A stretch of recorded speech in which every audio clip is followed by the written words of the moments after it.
or if there was a cut above the head of Suganov. It appears that the cutmen have been able to stabilize that for now. Third round, scheduled for round number 3. The WBO Global Light Flyweight Championship. Defending champion, of course, the Filipino phenom, as they call him, Reggie Suganov, so far in our unofficial scorecard, has taken the first 2 rounds.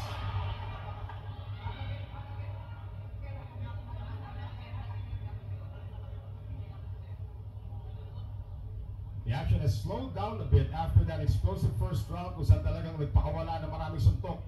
Ito po si Suganov, and now he's just measuring his opponent. Tanda natin, he has a height and reach advantage over his Japanese opponent, Tai Ishizawa.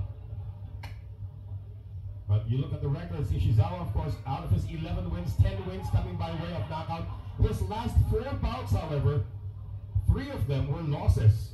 So medyo pabawi pa lang. Itong si Ishizawa did lose way back in 2019. That was his first loss against Taniguchi. The rematch, he also lost against Masataka Taniguchi. Nakabawi na lang nung lumaban si J7 Upsete sa Japan in the same venue where he lost.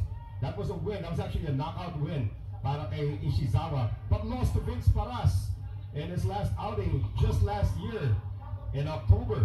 So this is his first fight since losing to Paras.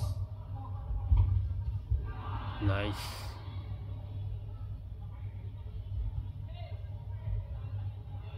More body shots, or more headshots now coming from Ishizawa.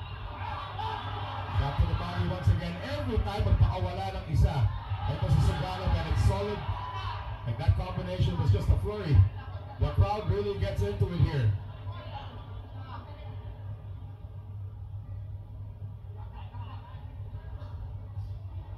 One more shot to the body.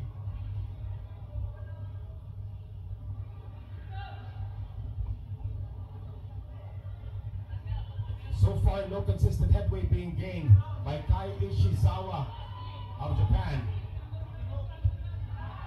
We have our 3 judges at ringside. Scoring is on a 10-point must system. Our judges are around the ring, of course. Judges are Martino Rendona, Stephen Puerta, and Edward Ligas.